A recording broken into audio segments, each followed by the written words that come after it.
College Algebra, Module 6, Topic 6.2, More Nonlinear Functions and Their Graphs. A polynomial function f of degree n in the variable x can be represented by f of x equals a sub n x to the n plus a sub n minus 1 times x to the n minus 1 plus plus a sub 2 x squared plus a sub 1 x plus a sub 0, where each coefficient a sub k is a real number, a sub n is not 0, and n is a non-negative integer. And I know that looks bad, but basically all they're saying here is a sub n is the coefficient of x to the n, where n is the highest power. Well, notice that the x's have powers that decrease by 1 every time, all the way down to x squared x, no x. And then the a sub k, or the a sub number, basically just represents the coefficient in front of the x to that particular power. Now, for a polynomial function, the exponent n cannot be a negative number, and it cannot be a fraction. It has to be a non-negative integer. The leading coefficient is a sub n, which is the number in front of the x to the highest power. The constant term is a sub 0. It's the only number that does not have a variable.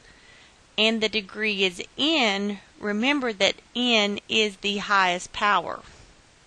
So recall, a constant function has degree 0. This could look like f of x equals 2, or f of x is equal to 1/2. There is no variable whatsoever. A linear function has degree 1. Well, remember, a linear function looks like this: f of x equals ax plus b. So a linear function could be something like f of x equals 2x plus 3, or f of x is equal to x minus 5. There's one variable. That variable is to the first power. A quadratic function has degree 2, which are quadratic functions are typically of the form ax squared plus bx plus c. So an example would be f of x is equal to 2x squared plus 5x minus 3. A polynomial function will look like these. The highest power will be n, and you will have at most n plus 1 terms.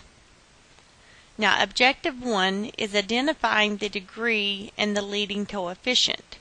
So for this polynomial, give the degree and the leading coefficient of f of x equals 4x squared minus 2x to the 9th plus 25x minus 9.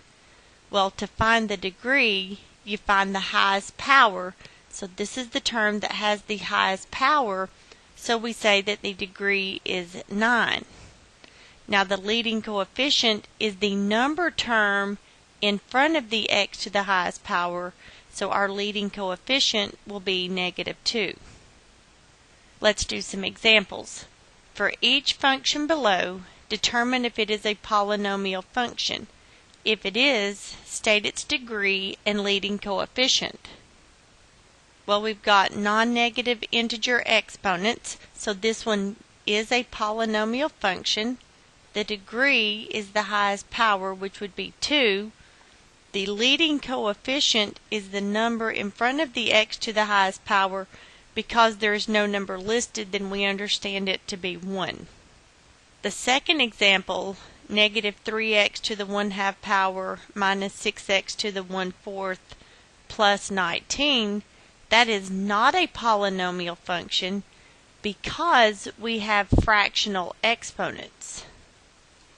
And in the third example, f of x equals 4x plus 2 over x minus 5.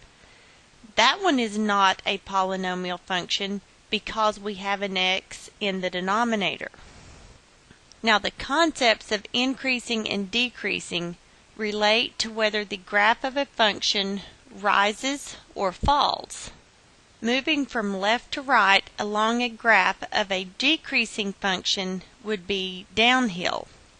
Moving from left to right along a graph of an increasing function would be uphill. So for instance, for this graph right here, the domain is -2 to 2, and we say that from -2 all the way to 0, that graph is decreasing because he is walking downhill. And then starting where x is 0 to where x is +2, that is an uphill graph, therefore that side is increasing.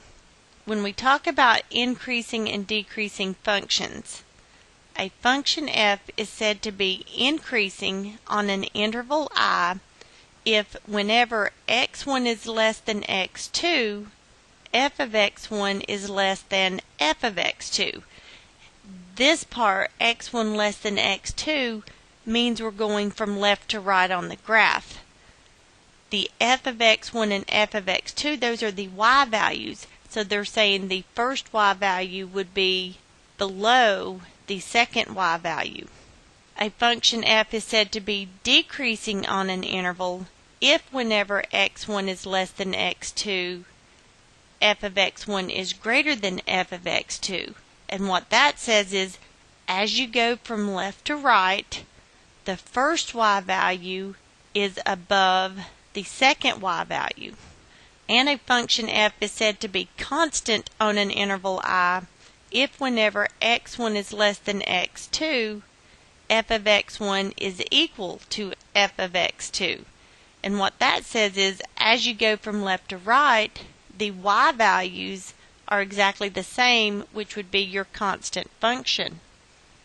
Remember, we speak of a function increasing or decreasing over an interval of its domain. That is, the x values. The range values are not used. Now, as a hint, and keep this in mind, when you're trying to decide if a function is increasing or decreasing, look at the y values to decide if it's going up or going down, but write your answers using the x values. And we're going to do some examples. Objective 2 is identifying increasing and decreasing functions. So for each graph, determine the intervals of increasing, decreasing, and constant for each function below. Well, notice on the first graph, even though the arrows are pointing up in both directions, you always look from left to right. So coming from left to right, you see how this graph goes down? Therefore it's decreasing until we hit this point, and then the y values start increasing again. So what we do is we say it's decreasing on this side, but it's increasing on this side. So, well, it starts decreasing all the way up here, so it decreases from -infinity until we hit 0. And then starting where x is 0, the y values are increasing, so we say it's increasing from 0 to infinity. Okay, for the second picture, let's label some points real quick. So this first point right here is 2, 1. This point over here is -3, 1. So starting from left to right, back here, this graph is going up, so it's increasing. Okay, notice it increases on this interval from -infinity, because it was all the way to the left, up until we hit -3. Okay, so I'm going to write increasing. Then starting at -3, from -3 all the way up to 2, the graph, the y values did not change. So we say that it was constant on the interval, starting where x is -3, all the way up until where x is +2. Then look what happens when x hits 2. Well, then our graph starts going downhill, so that is a decreasing piece. So it decreases starting at x is 2 until x is infinity. Now it's a little confusing here. Infinity means it's decreasing all the way towards the right. Even though the graph is going down to -infinity, this is what we meant when we said you're going to write your intervals using the x values. For the third graph, let's label these points. That this point right here would be over 1 up 2. This point right here is the ordered pair 0, 0. And this point right here is pretty close to -2, -1. So starting from left to right, let's say we start over here, the graph is going down, so it's decreasing until we hit this point right here. So we say that it's decreasing from -infinity until x is -2. Then, starting at -2, your graph is increasing, and it increases on this interval right here from x is -2 until x hits 1. So we're going to say it's increasing from -2 to 1. Then notice right here, starting at x is 1, it goes back down, so this is another decreasing. So what we're going to do is we're going to add that, well, let's just go ahead and write it right here for right now. We'll say it's decreasing from 1 to infinity. Because there are two different pieces of our decreasing graph, we can say that it decreases from -infinity to -2, or it starts again at 1 and goes to infinity. Remember, the little U symbol is our notation for union, which means you join those two pieces together. The next example, use the graph shown below to identify where f is increasing or decreasing. Write your answer in interval notation. Same thing. We need to label these points. So this first point looks like it would be at about x is 0, y is 4. And this other turning point up here at the top looks like it would be at about 2, maybe 16. The y values aren't real important at this time, but those x values are. So we start out on the left. The graph starts up here, and it's decreasing all the way down until x hits 0. So we're going to say it's decreasing on the interval from -infinity to 0. And we're going to use brackets on these because 0 is actually included in the decreasing part. Starting where x is 0 all the way up until x is 2. Notice the graph is going up on that interval, so we say that it's increasing on the interval from x is 0 to x is 2. Then starting at x is 2, it starts decreasing again, so we're going to add that to our decreasing interval, starting at 2 and going all the way to the right to where x is infinity. Okay, sometimes we can use a number line to talk about these. So from the left, it's decreasing all the way from -infinity to 0. Then at 0, it turns and it starts going up. So it's increasing on this interval from 0 to 2. And then starting at 2, it starts decreasing again. So again, our decreasing go from -infinity to 0, joined with the interval from 2 to infinity. It was increasing in the middle, so it's increasing from 0 to 2. Now let's talk about turning points. When a polynomial function changes from increasing to decreasing, or from decreasing to increasing, it forms a turning point. So every time your graph changes directions, that is a turning point. So for this picture, we have three different turning points. The first time it's increasing and goes to decreasing, so there's turning point number 1. Then it goes from decreasing to increasing, so there's turning point number 2. Then it goes again from increasing back to decreasing, so there's turning point number 3. Objective 3 is using the number of turning points. Well, an nth degree polynomial has at most n minus 1 turning points. Now we could go back earlier and say that a linear function has degree 1. It was a straight line. Remember, that has 0 turning points. It's just a straight line. A quadratic function has degree 2. Well, a quadratic function was a parabola. It either aimed downward or it aimed upward. Either way, there was 1 turning point.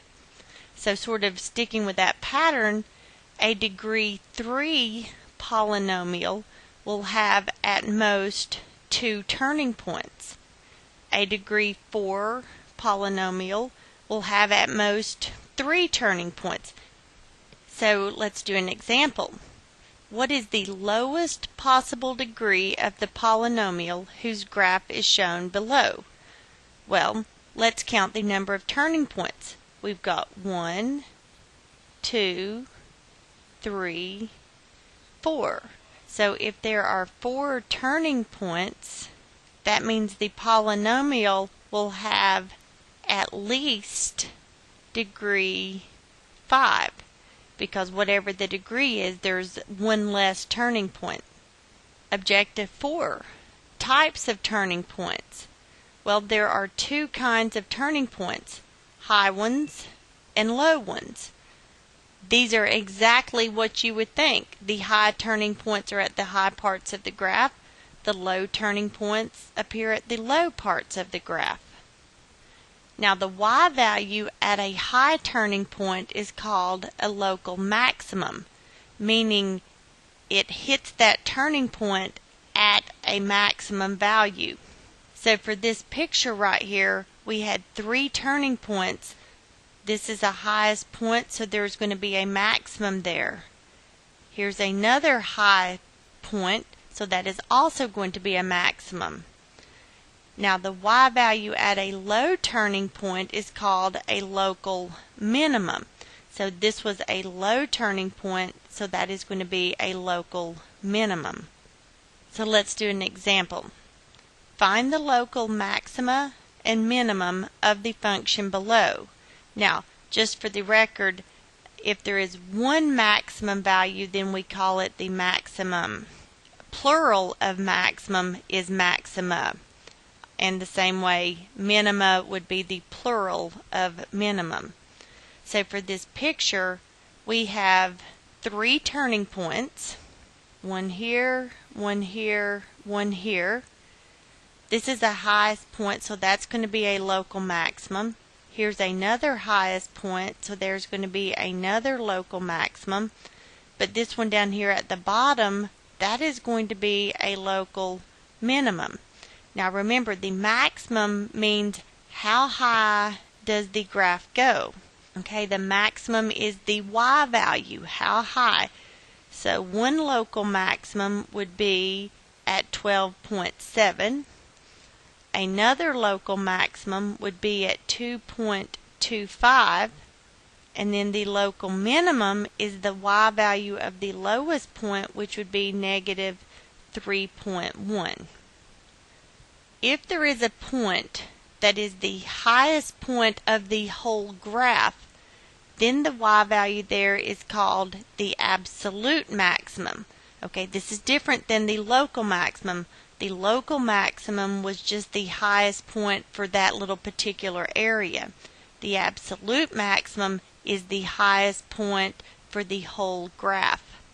So back here at this same problem, we had 2 local maxes, but the highest of the whole graph is only the one right here. So the absolute maximum is at 12.7. there can be more than one local max. So the local max was 12.7 and was also 2.25. If there is a point that is the lowest point of the whole graph, then the y value there is called the absolute minimum.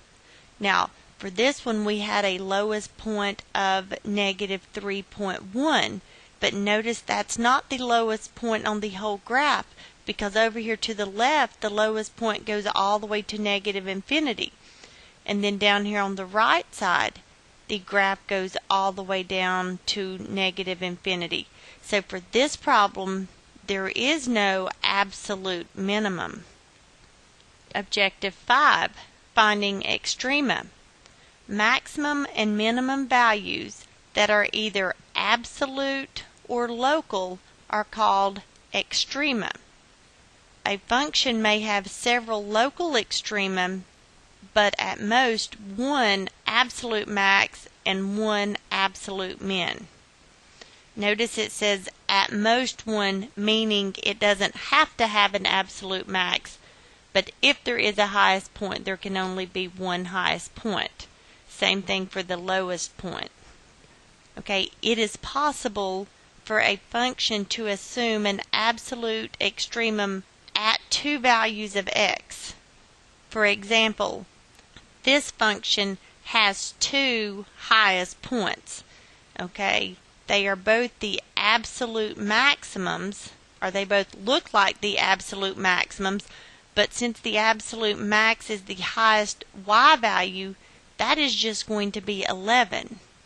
That absolute max of 11 occurs at two different places, at x is negative 2 and x is positive 2, but there is only one absolute maximum value.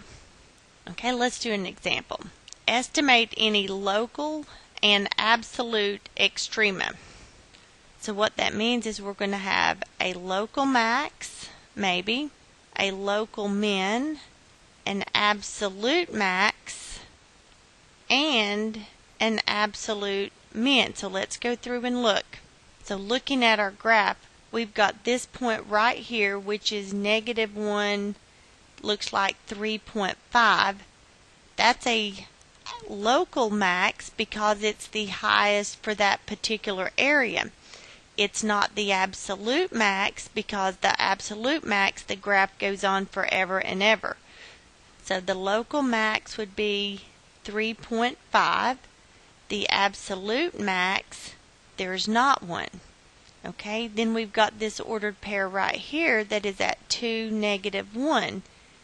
It's the lowest point for this area of the graph, so it is going to be a local minimum, but it's not the absolute because the graph goes all the way down to the bottom. So the local min would be negative 1. The absolute min, there's not one. Let's do the same for this one. So looking at our graph, here's a turning point. This is going to be a minimum. This is a turning point. That's going to be a maximum. This is the lowest point. This is going to be a minimum. So when we label our points, this one is negative 2, negative 4. This one is 0, 0. This one is 2, negative 4. So our local max, we do have a local max at 0. Do we have an absolute max? No, because the graph goes all the way up in two different directions, so there's no absolute max. Do we have a local min? Well, yeah, we've got two local mins. They are at negative 4. Well, we have two different turning points that appear to be local mins, and it just so happens that they are the absolute min as well. Okay, now we're going to try to find any local and absolute extrema when they don't give us a graph. The directions say round to the hundredths if necessary, then discuss the intervals for which it is increasing, decreasing, or constant. So we're putting everything together and we don't have a graph. So what we're going to do is we're going to go into our calculator. So when we enter our function, we get negative x to the power of 4 plus 1. When we graph that, I'm going to go ahead and do zoom 6 to square it up. So here's our graph. I'm just going to move to the next screen so we'll have somewhere to write. Now for this one, there is only one turning point. That turning point is at the highest part of the graph, so we know we're going to have a maximum value. So then we have to decide, is it a local or an absolute? Because it's the only turning point, we're going to say that the local extrema, the local max, occurs at 1, because that's your highest value. There is no local min. The absolute extrema, again, that's our highest point for the whole graph, so our absolute max is 1. Again, there is no absolute min. Okay, the function is increasing up until it hits that turning point. So it is increasing on the interval from x is negative infinity until x is 0. Okay?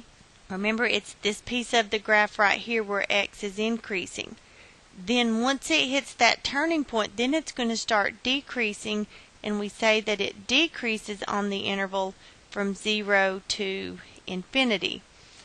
And because it's always either increasing or decreasing, it is not a constant function. And I know it looks like it on this graph because it's that little straight line, but this is a parabola type graph, therefore it's never constant. Okay, let's do another example like this. Find any local and absolute extrema, round to the nearest hundredths if necessary, then discuss the intervals for which it's increasing, decreasing, or constant. So we are going to go into y equals and enter our function, 0.3x to the power of 4 plus x to the power of 3 minus 2x squared minus 5x plus 1. We are going to graph that. Notice we have 3 different turning points. Okay, and what I've found that helps me on these pictures is, let's go through and see if we can get our picture on real paper so that we can label the points. Well, notice this graph crosses the x-axis at -2 and -4.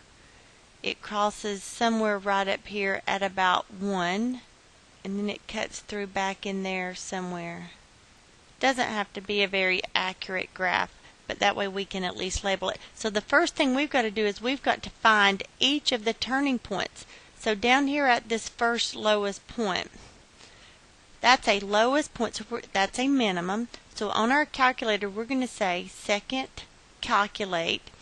Option number 3 is the minimum value. Now it asks us for a boundary point, so we are going to go to the left of the lowest point, press enter. Then we're going to go to the right of that lowest point. We're going to press enter again. It asks, do we want to guess? No. So we're going to press enter one more time. So that lowest point, that first lowest point, is where x is -3.14 and the y value is -4.81. Okay, now we're going to do the same for the next piece. But because that's a highest point, we're going to go second trace, which is calculate. This time we're going to option number 4, which is the maximum. Left bound, we just need to be to the left of the highest point. Press enter. Right bound, we need to arrow over, make sure we cross that highest point. Press enter. Again, we don't want to guess. And the highest point is -0.88, comma 3.35. Okay, then we're going to do it again for that third turning point. Second trace, that's a minimum, number 3. We're going to go to the left of that lowest point, press enter. We're going to go to the right until we're to the right of it. We're going to press enter.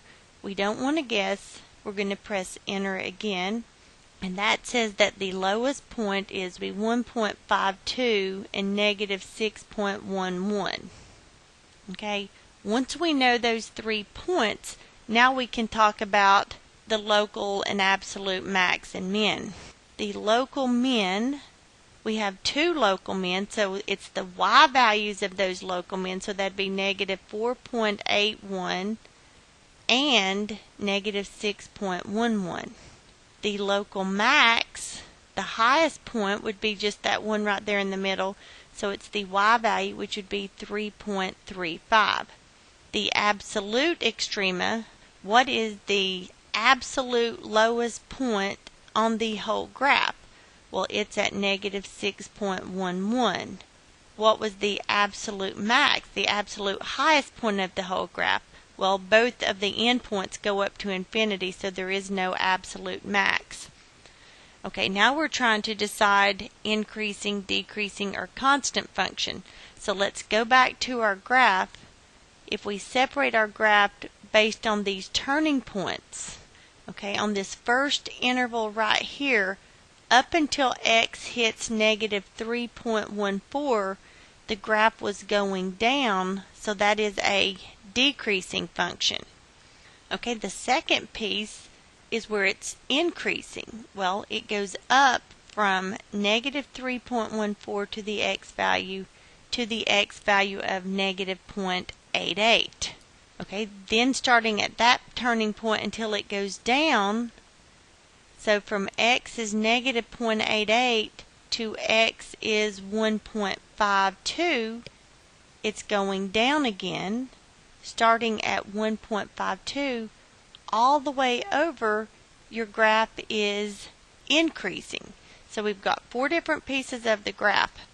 Increasing was the second piece right here, so it was increasing from negative 3.14 to negative 0.88, and it started increasing again right here at 1.52 all the way to infinity.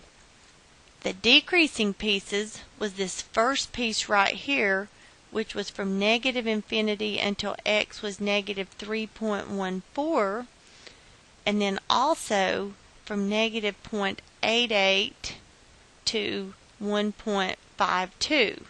And again, at no point on this graph did we have a straight line, which means there was no interval that was a constant.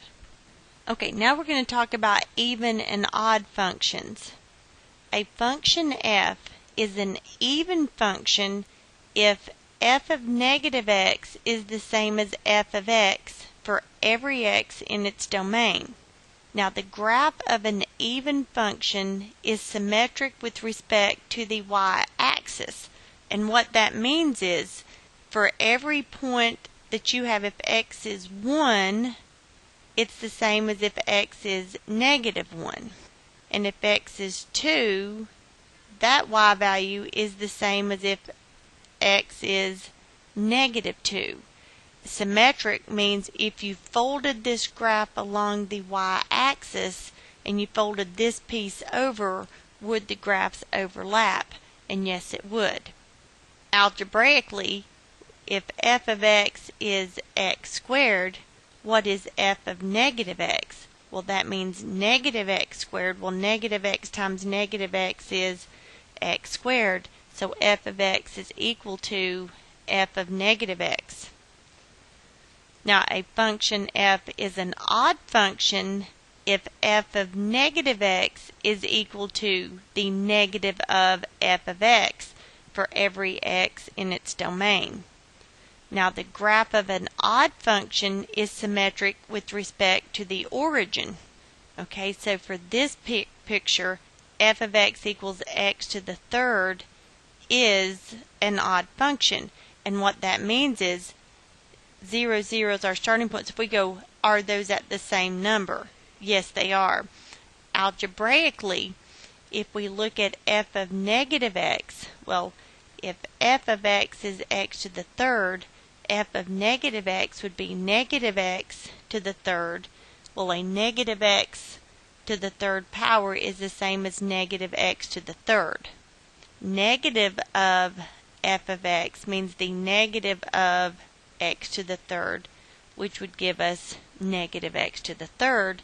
Therefore, for this problem, f of negative x is equal to the negative of f of x. Now, in terms of folding, to be symmetric with respect to the origin, that means you're going to fold it on the x-axis, and then you're going to fold it again on the y-axis. So let's identify even and odd functions. Determine whether the functions are symmetric with respect to the y-axis, the origin, or neither. Well, remember we said if they are symmetric with respect to the y-axis, then it is even. If it's symmetric with respect to the origin, then it was odd. So the way we can tell is, let's look at f of negative x. Well, if we plug f of negative x in here, we get negative x to the third minus 4 times negative x. Well, negative x to the third is just negative x to the third. Negative 4 times negative x would be positive 4x. So clearly f of x is not the same as f of negative x. Well, let's look at negative f of x. And I know that's a little bit confusing. That's really like an asterisk out here. So negative f of x is the negative of the function that they gave us, which would be negative x to the third plus 4x. If you distribute that negative, well, you notice that f of negative x is the same as negative f of x. Therefore, this function is odd, and it is symmetric with respect to the origin. Okay, so example 2. F of x equals 2x squared plus 5. Well, there's f of x, so let's look at f of negative x. Well, if we plug in a negative x, we get 2 times negative x squared plus 5.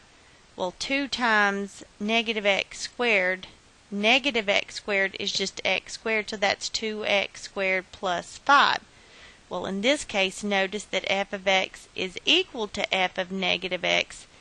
Therefore, this function is even, and it's symmetric with respect to the y-axis. Okay, then example 3. F of x is equal to 5x to the third plus x squared. Well, same thing. We're going to look at f of negative x. Well, if we plug in negative x for x, we get 5 times negative x to the third plus negative x to the second. Well, a negative x to the third power is negative x to the third, so that becomes negative 5x to the third. Negative x squared is positive x squared. Now remember our little rules. If you have a negative to an odd power, the answer is negative. And if you have a negative to an even power, the answer is positive. So f of x is not equal to f of negative x. So let's look at negative f of x. Well, that means the negative of the original function, which would be 5x to the third plus x squared. If we distribute that negative, we get negative 5x to the third minus x squared. Well, notice that's not the same as f of x or f of negative x. So this one is not even, not odd, so this would be a neither. You are now ready to do the homework for Module 6, Topic 6.2 in my Math Lab. As always, if you have any questions, let us know.